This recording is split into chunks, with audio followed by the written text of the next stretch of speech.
Makes from the sense. perspective of the Nazis, they're trying to develop the truth drug. They miserably failed because LSD is not the truth drug. LSD maybe leads you closer to your own truth, because when suddenly the default mode network receives less energy and other parts of the brain think more, and the brain becomes a the neuroplasticity of the brain is enhanced and is stimulated, you might understand something about your life. You might not, I mean, LSD doesn't necessarily turn you into a more knowledgeable person. You could also focus that on your orthodox belief system, but many people realize different things, have different ideas. So it doesn't work as this conditioning drug.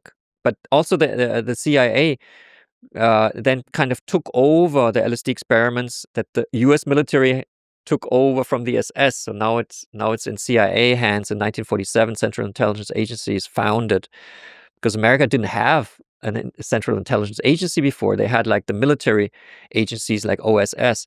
Now they have the CIA, and the CIA makes it, Dulles, the first director, he says, the brain warfare is going on now between the Soviet Union and us. This is Cold War.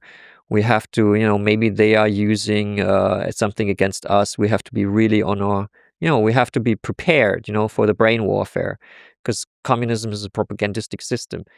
So they were always like either really afraid or just pretending to be afraid the Soviet Union would, develop the truth drug quicker than them. So the LSD truth drug program, which was labeled MKUltra, the infamous MKUltra is a mind control program. I mean, it is, and LSD played a big part in it. And it's a deeply illegal one. Certainly, yeah. I mean, it was never approved by the Congress or anything like that.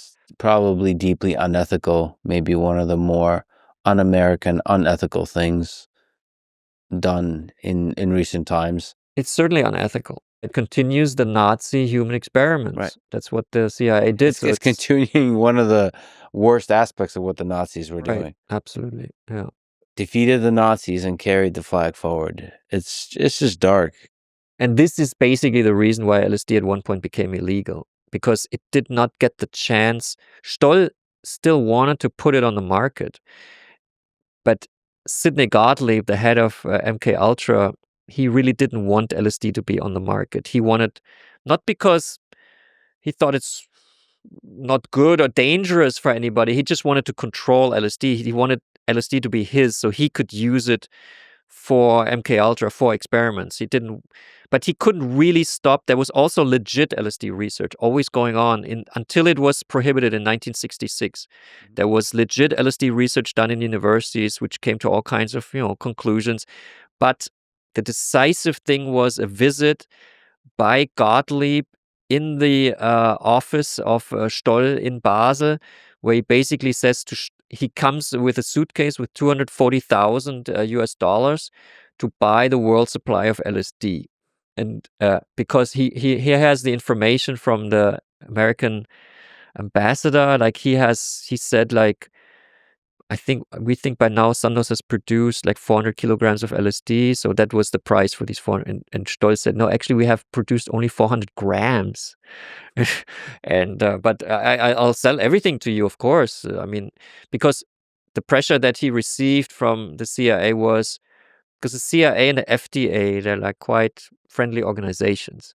So the CIA has a certain influence on the FDA, at least back then, So the pressure was, if you want to put your medicines on the market, which is, of course, the biggest market in the world, and Sandoz, I'm sure you want to thrive and as a pharmaceutical company, then LSD is not going to be one of these products. And Stoll basically betrayed LSD.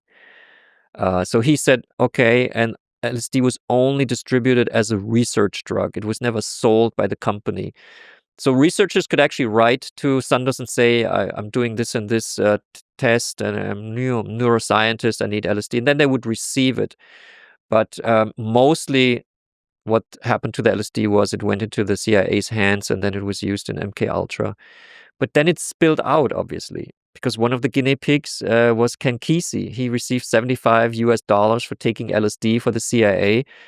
and he was working in Menlo Park in a psychiatric ward, and on LSD, he basically had the idea to write One Flew Over the Cuckoo's Nest. He understood, that these people maybe are not crazy. It's just a different way of seeing. That's like an LSD revelation. These are not bad, crazy people. They just see the world differently, because that neuroplasticity that kind of leads you away from one way of thinking. You realize that there's different ways. So it does, I would say, LSD. The tendency of LSD is more to increase Empathy, that kind of thing. empathy, diversity, all these So, kind of because you mentioned the effect of LSD on you as a writer, that it at least changed the way you write. Well, I mean, the book Tripped is a book where I come back with that story to my father, and then my father decides to give LSD to my mother, and we did do the LSD, the three of us, on Christmas. And we did mushrooms on Mother's Day. And whenever my mother takes LSD, and Alzheimer is a horrible disease, obviously. For example, on Mother's Day, there was the newspaper lying on the balcony. We were like sitting in the sun, and she was on mushrooms. It's just microdose. It's not that you have a trip, but you have that stimulation of your brain. That's what you have. And her brain, attacked by Alzheimer, reacted stronger than my father. Like he always says, I never feel anything from a microdose. And you're not supposed to feel anything. But my mother suddenly picked up the newspaper, which she hadn't looked at for a year. So on mushroom microdoses, she picks up the newspaper and starts reading the headline to us, which was about the Ukraine war. And she'd never heard about the Ukraine war. So when she had problems pronouncing the word Ukraine, because that was a new word for her, because she hadn't been part of the news cycle in about a year. And this was because of the mushroom microdose. So this book, how did it change my writing? This on an emotional level, taking LSD and then writing about LSD changed something in my family. Like, it improved the health of my mother. That made me very happy, of course, very satisfied.